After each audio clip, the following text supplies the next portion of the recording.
Well KL Rahul ने BCCI से मांगा इंग्लैंड सीरीज में मच नीडेड ब्रेक, और वहीं ऋषभ पंत और संजू सैमसन के लिए हो गया ऑल द बेस्ट। एकदम राइमिंग वाली लाइन मारी। खैर, केएल राहुल ने बीसीसीआई से कहा कि भैया ये जो इंग्लैंड वाली सीरीज है, व्हाइट बॉल सीरीज है, जहां पर हम 5 टी20आईज खेलेंगे, 3 ओडीआईज खेलेंगे, उससे मुझे थोड़ा सा रेस्ट चाहिए। चैंपियंस ट्रॉफी के लिए मैं बिल्कुल तैयार हूं, चैंपियंस ट्रॉफी में आपको मैं पूरी तरह से अवेलेबल दिखूंगा, लेकिन क्योंकि हम पीछे काफी मैचेस खेल कर आ रहे हैं तो बॉडी थोड़ी सी फटीग है, थोड़ा रेस्ट मांगती है, और इसी वजह से I need this much needed break. हालांकि इस पर बहुत लोगों ने सवाल जरूर किया कि यार केएल राहुल ने ऐसा बहुत ज्यादा कुछ नहीं किया, ना ही उन्होंने विकेट कीपिंग की है, रन्स भी उन्होंने जो थोड़े बहुत किए, कुछ 6 650 बॉल खेली है पिछले 100 दिनों में, और क्या ये काफी है, या फिर ये बताता है कि आजकल रीसेंट टाइम्स में हम देख रहे हैं कि इंडिया के बहुत सारे सीनियर प्लेयर्स जो हैं उनको मच नीडेड ब्रेक चाहिए होता है। क्या ये वाकई इंटरनेशनल कमिटमेंट पर सवाल उठाता है? खैर, इस पर बाद में आऊंगा, लेकिन फिलहाल एक ने रेस्ट मांगा, मच नीडेड ब्रेक मांगा, तो वहीं दूसरी तरफ हमारे 2 बैकअप विकेट कीपर जो हैं उनके लिए रास्ते खुल गए। वो कहते हैं ना, there is always a silver lining, और यहां पर सिल्वर लाइनिंग ये है कि आपके पास संजू सैमसन जो कि काफी अच्छी फॉर्म में है जब उन्होंने लास्ट इंडिया को रिप्रेजेंट करा, और दूसरी तरफ ऋषभ पंत जो चाहेंगे कि उनको मौका मिले, ये दोनों कंटेंशन में आ गए। वरना अगर केएल राहुल होते तो जाहिर सी बात है बीसीसीआई चाहता कि भैया चैंपियंस ट्रॉफी से पहले आप इन मैचेस को खेलो, अपने आप को ओडीआई स्ट्रक्चर में डालो, और फिर उसके बाद चैंपियंस ट्रॉफी के लिए जाओ। लेकिन अगर टीओआई की माने तो उनका जो ब्रेक है वो अप्रूव भी हो गया है, और he is all set to be rested for these 2 series, और उसके बाद सीधा वो चैंपियंस ट्रॉफी में दिखेंगे। लेकिन उसकी बात जाहिर सी बात है कि भैया दूसरी तरफ संजू और ऋषभ भी वेट कर रहे हैं, वो भी खुश हुए होंगे कि भैया आपने रेस्ट मांगा, अच्छा है, हमें मौका मिलेगा। अब देखना यह है कि ये जो 2 लोग हैं क्या ये दोनों साथ में खेलते हैं, बिकॉज हमने ऐसा मैचेस देखा है जहां पर ऋषभ पंत और केएल राहुल ने साथ में खेला है, एक विकेट कीपिंग करते हैं, एक प्रॉपर बैटर की तरह खेलते हैं। वैसा ही यहां पर भी हो सकता है ओडीआई में कि भैया एक जो है वो फुल फ्लेजेड विकेट कीपर की तरह खेले, एक जो है वो बैटर की तरह खेले। लेकिन सवाल यह है कि भैया अगर आप दोनों के नंबर्स देखते हो, आप अगर संजू सैमसन और केएल राहुल के नंबर देखते हो जिनको आपने बैकअप की तरह रखा था, बैकअप विकेट कीपर की तरह रखा था, तो संजू के नंबर्स ज्यादा अच्छे हैं। संजू की रीसेंट फॉर्म ज्यादा अच्छी है, और संजू ने जो 16 मैचेस खेले हैं उसमें 510 रन बनाए, 2 बार मैन ऑफ द मैच बने हैं, 1 सेंचुरी उनके पास है साउथ अफ्रीका में जाकर के, जो काफी मुश्किल सिचुएशन होती है बैटर्स के लिए, और इनका स्ट्राइक रेट लगभग 100 का है, एवरेज 56 का है। वहीं अगर आप ऋषभ पंत की तरफ देखोगे तो ऋषभ पंत ने ऑलमोस्ट डबल मैचेस खेले, 31 मैचेस खेले, मैन ऑफ द मैच 1 बार मिला है, 1 सेंचुरी है, 33 का एवरेज है, और स्ट्राइक रेट लगभग संजू के आसपास का ही है, 103 का। तो नंबर्स जो हैं वो संजू के ज्यादा बेहतर हैं, कम मैचेस में ज्यादा बार मैन ऑफ द मैच है, ऑलमोस्ट सेम टाइम सेंचुरीज है, एवरेज ज्यादा अच्छा है। तो इनके बेसिस पर क्या पहली प्रेफरेंस इस बैकअप वाली लिस्ट में संजू सैमसन होंगे? खैर, इसमें अच्छी बात यह है कि टी20 सीरीज इंडिया पहले खेलेगी, ओडीआई बाद में खेलेगी, और टी20 में हम सबको पता है कि रीसेंट फॉर्म जो है वहां से आप संजू को निकाल नहीं सकते हो। संजू ने जिस तरह से बैक टू बैक सेंचुरीज लगाई है,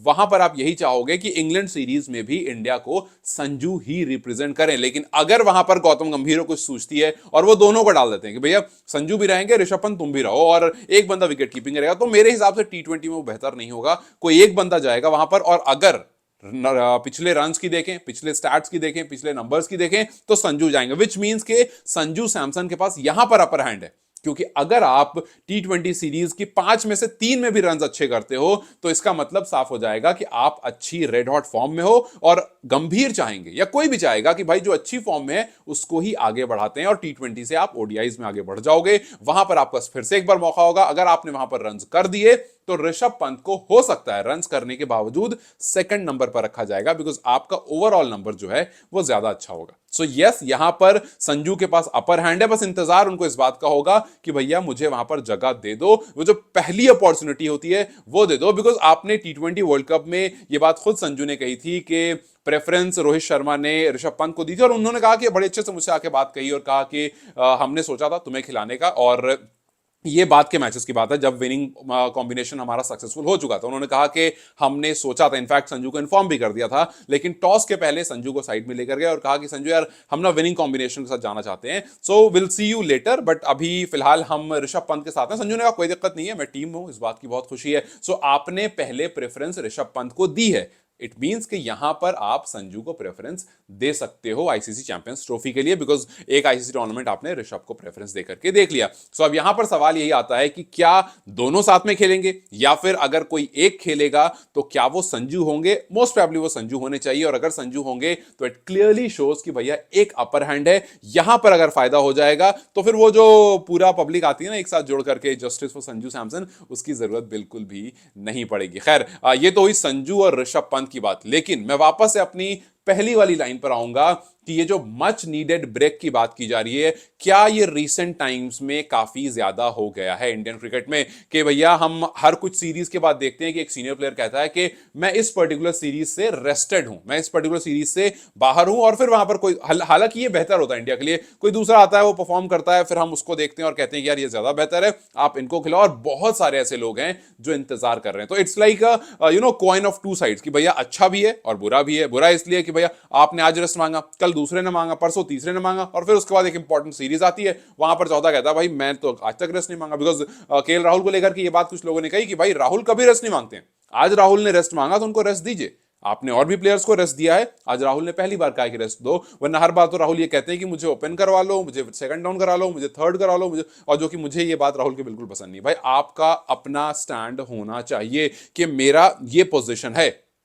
विराट कोहली की एक पोजीशन सेट है, रोहित शर्मा की एक पोजीशन सेट है, बहुत बुरी सिचुएशन आने पर रोहित ने अपनी पोजीशन चेंज की। लेकिन आपका क्या है भाई, मुझे बस टीम, वो बेचारे वाली इमेज है कि भाई बस टीम में रख लो, बाकी आप कुछ करो। मेरे हिसाब से आप उससे ज्यादा ऊपर हो, ज्यादा ऊपर डिजर्व करते हो, और आपका अपना एक पोजीशन होना चाहिए। आज आप किसी से पूछो केएल राहुल क्या पोजीशन है, कोई पोजीशन नहीं है। कभी ओपन खेलते हैं, कभी वन डाउन खेलेंगे, कभी सेकंड डाउन खेलेंगे, कभी सिक्स्थ पर खेलेंगे, तो उनकी कोई अपनी पोजीशन नहीं है, और शायद इसी वजह से उनको हटाना भी ज्यादा आसान हो जाता है टीम से। खैर इस टाइम पर क्या आपको लगता है ये मच नीडेड ब्रेक वाला जो ट्रेंड है वो सही है टीम के लिए? और दूसरी तरफ संजू या फिर ऋषभ, अगर केएल का ये ब्रेक जो कि टीओआई ने कहा है कि अप्रूव हो गया है, अप्रूव हो जाता है, तो कौन सा आपके हिसाब से बेहतर होगा इंडिया के लिए ओडीआईज में जो चैंपियंस ट्रॉफी में बैकअप की तरह खेलेगा? मुझे कमेंट्स में जरूर बताएं। Till then you guys take care, I will see you very soon, bye bye.